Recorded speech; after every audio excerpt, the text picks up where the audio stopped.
there be peace and love among all beings of the universe. Let there be peace. Let there be peace. Om Shanti Shanti Shanti. Namaskar, Namaskar.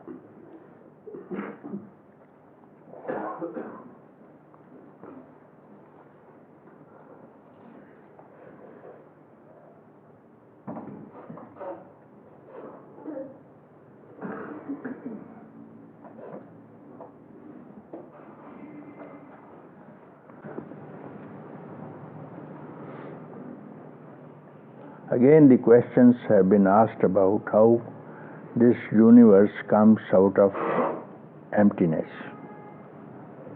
Many people have again asked this question. So first of all, I will attend to these queries if anyone is really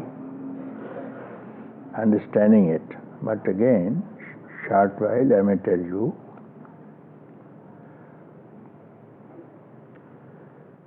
if you carve an image into the rock,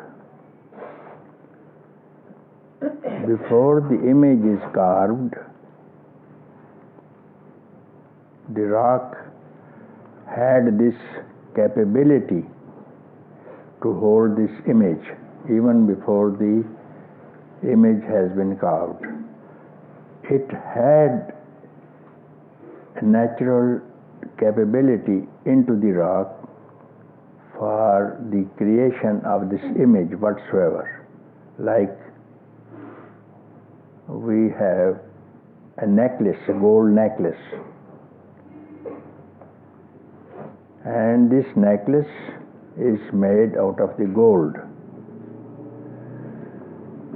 and this gold has inherent nature to be carved, to be brought into any shape before the necklace is made. When necklace is made, then even then the gold and the necklace are together. The necklace is carved out of the gold. Gold is not made out of the necklace. It had inherent nature of the gold. You can bring it into any shape. It is not going to lose its goldness. Likewise, this consciousness, emptiness, whatever it is, it can take any shape. Whatever you think, whatever it thinks, so does it become. This universe which you think is billions of years old. That's they say. Billions of years old. Time, past, present, future. It took millionth of a second, millionth of a second for this creation, preservation, destruction of this universe. In this millionth of a second, many times it turns again and again without losing its emptiness. Again the kalpas and the yugas will come, stay and dissolve.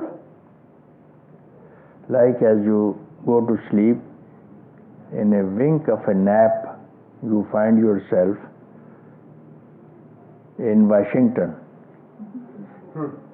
Wink of sleep, sleeping in a hotel in Lucknow.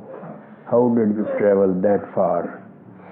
The buildings, men, vehicles, then the oceans that you crossed. Where have you produced in this instant of time?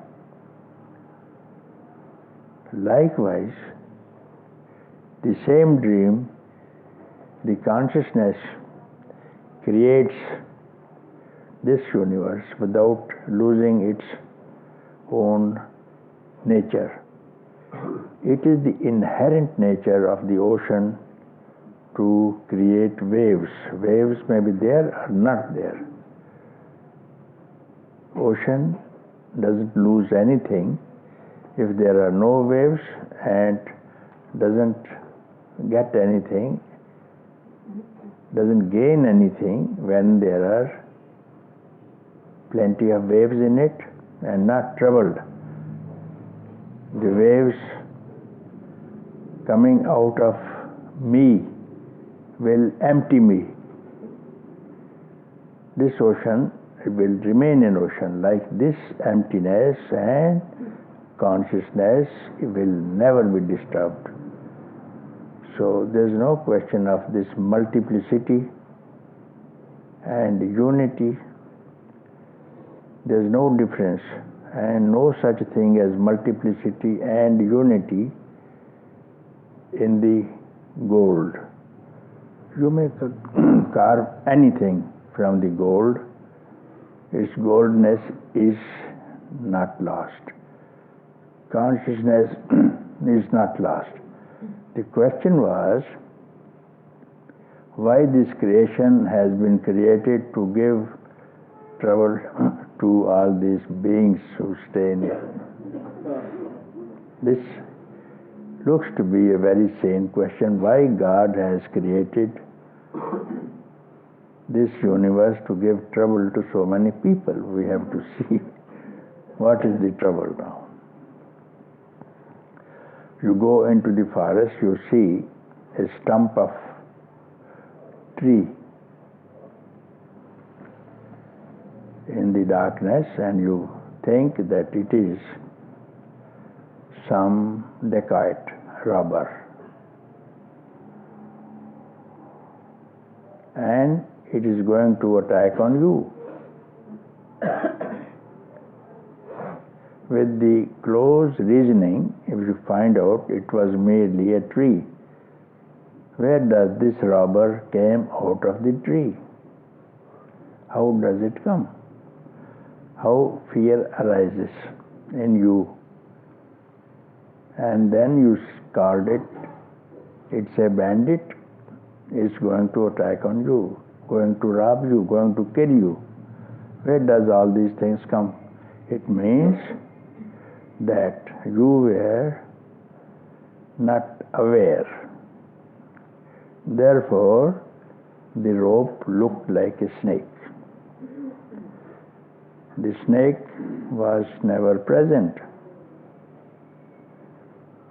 And you merely, because of your ignorance, because of darkness, you called it a snake and fear arose.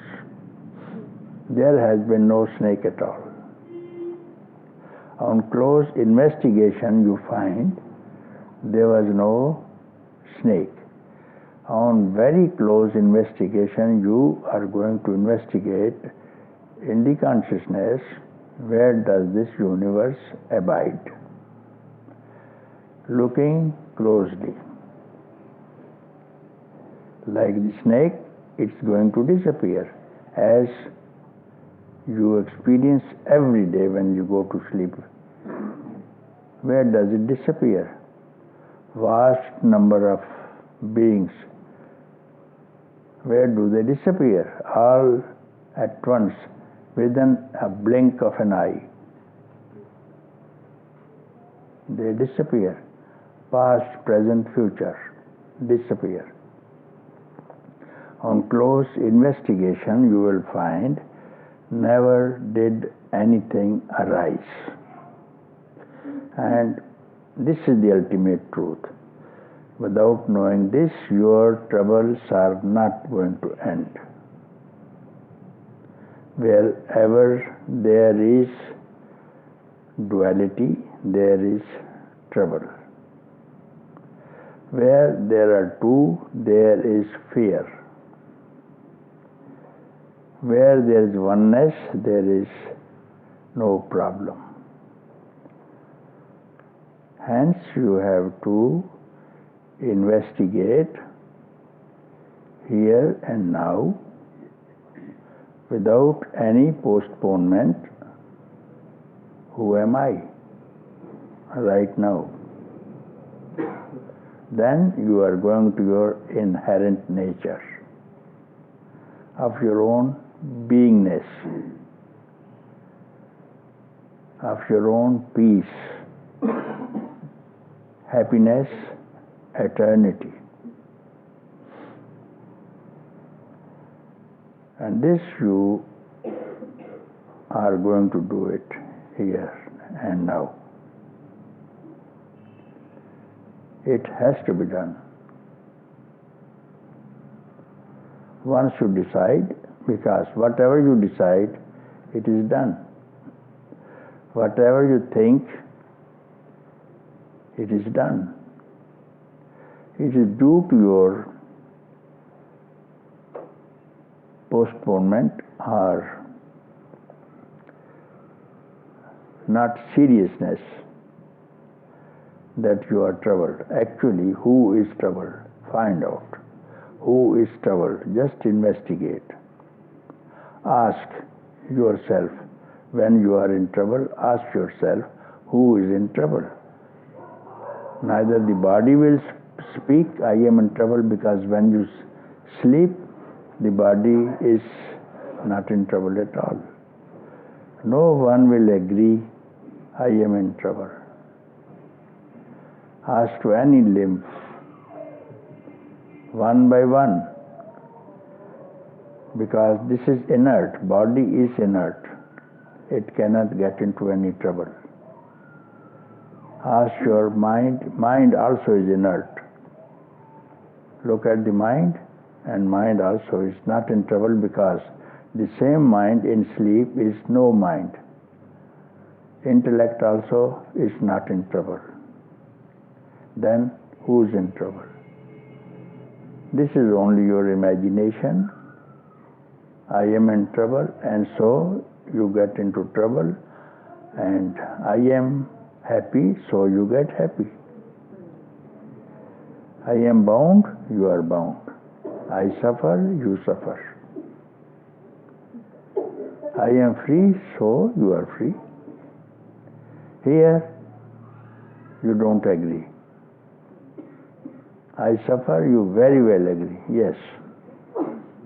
You are suffering? Yes, very much. If I say you are free, from the beginning you are free, then a lot of trouble you see. No, I am not free. I am not happy. Here you don't agree. I am confused. For sake of happiness, everybody is confused. Everybody agrees, yes, yes, yes, I suffer. We all suffer. Everybody is suffering. And on the basis of suffering, the religions have been started on account of suffering. You have to suffer. Hells have been created because of those sufferers. The sufferers have got to go to hell for further suffering. And this is the teaching of the religions. You have to suffer, you have to sin, therefore you will go to hell. That's all.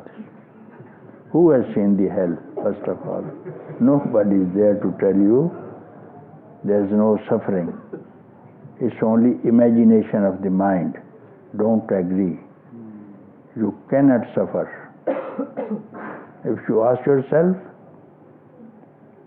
nobody will agree. Ask the body. Body is inert. Flesh, bone, blood, marrow. Bone is not going to tell you I am suffering, nor the skin, nor the blood. What else is the body? Nor the senses. Hand will not say I am suffering, nor the legs. Inert. Mind also inert, you see. Where is the mind? Who has seen the mind? Simply you call ghost, there is a ghost. Mind, there is mind. So all is your imaginations. Rid yourself of this imagination by only one single question: who am I? This question has to be solved by every human being.